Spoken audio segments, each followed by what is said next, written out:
This is my barn find Cutlass, and today I was hoping to hear it run, but apparently this carburetor has different plans. Before starting this engine, I changed the oil and filter, making sure to add zinc additive and Marvel's Mystery Oil.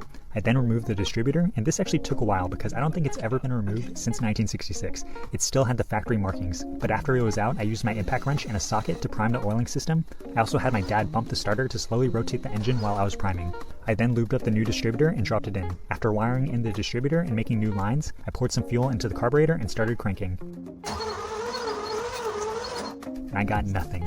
I had fuel, had spark, and I'm pretty sure my timing was correct. But when the engine was turning over, the old mechanical fuel pump started working and the carburetor started overflowing with fuel.